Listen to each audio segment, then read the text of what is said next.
岩場あるけどこれ、魚のこれ住み替えでこれは、こういうとこになエビとかあんなんがようさんいとるはずやねん。これ手伸ばしたら結構の岩場やこれ。ほら魚がこれようさんこれいとるはずやでこれ。この岩場はこれ自然の岩場かこれは。もうこれこんだけのこれなあ地中海のアドリア海みたいな俺これ鎖ないねこれ。今の鎖はないねこれ。やっぱり何かあったんかここら辺は。これなあほんでもこれちょっと謎めいて魚もこれいっぱいいてるでこういうとこは。もめへん。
さあ今度はちょっと朝手でこれここら辺もなこういう岩場そうやなこれこういう岩場もこれ難しいとこやでこれはこんな持ちとんねいろんななこんな浅瀬でこれな結構でも海の中は汚れとるもんやでこれかわいそうにこういう岩場にななんかこういうとこにこれこういうとこにこれこんな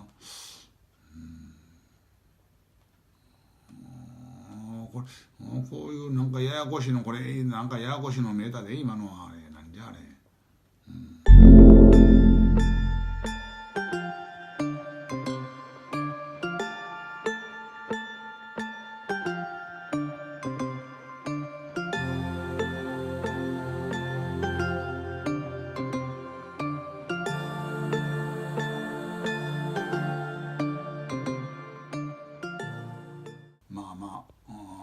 これなあそやけどちょっとちょっとあれやなこれ水深こんなもんかでもこれ水質が悪いんかこれでも意外と魚はここら辺はいてへんもんやなこれ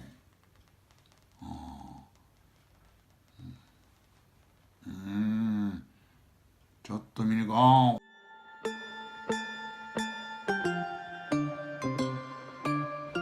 今日の感想チャンネル登録よろしく次回もよろしく